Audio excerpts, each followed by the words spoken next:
Meghan Markle is open to a new book deal about her journey to royal life, claims media correspondent and filmmaker Neil Sean. Mr. Sean discussed a tip-off from a source at Penguin Random House, who claims Ms Markle is open to the idea.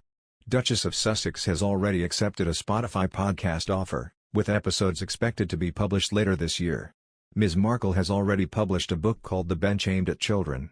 Mr. Sean discussed how interesting it would be for some people to hear her version of events before joining the royal family. Mr. Sean said, "But the story goes, from a very good source at Penguin Random House, that Meghan is indeed open to the idea.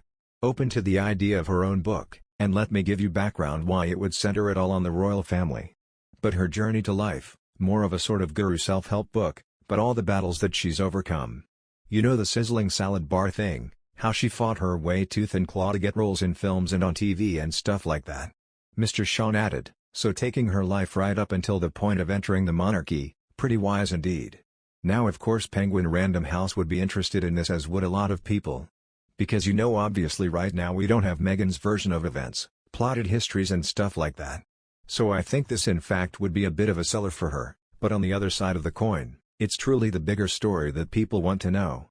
Her version of events against the version that's coming out about our monarchy, what it was like to be inside the British monarchy. And more importantly as ever, why she left. Let's just think about this for a moment. If Penguin Random House were going to offer you a mega deal to write your book, your life up until that point, would you turn it down? Ms Markle has been criticized for her up-and-coming Spotify podcast. Princess Diana's autobiographer Tina Brown discussed Ms Markle's rise to fame and business deals. Mr. Brown said, "Even as Meghan became bigger on the global stage, like Alice in Wonderland, she had to shrink into the voiceless requirements of service to the crown. She just couldn't comprehend that. For an actress, star power is leverage. If you don't get what you want as an actress, it's, call my agent. But if you're in the palace and you're married to the sixth in line, however big your star power, you are not that important to the palace." I do understand how extremely frustrating that was.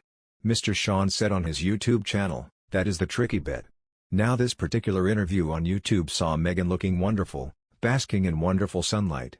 But of course it was drawn to the fact that she was wearing a lot of expensive jewelry and an expensive watch. If you're trying to sell a book to children, that's not really relatable. Now what we can tell you, is that they're going to be rebranding Meghan as something of a more warm and comfy, open, relatable author. We're not quite sure exactly what their plans are. But, The Bench isn't the only children's book that she has up her sleeve, apparently there are more. In the online reading, the Duchess of Sussex stated how she wrote the children's story for her 37-year-old husband, Prince Harry, and their 2-year-old son, Archie. She said, "I wrote this as a poem for my husband and our son, Archie, and then turned it into a book so you can enjoy it too." Meghan also talked about the drawings in the book by illustrator Christian Robinson. She said, "I asked him to do something special for me and use watercolors, which isn't the usual medium he works in, but he did it to make this extra special. I hope you love the pictures as much as you love the words."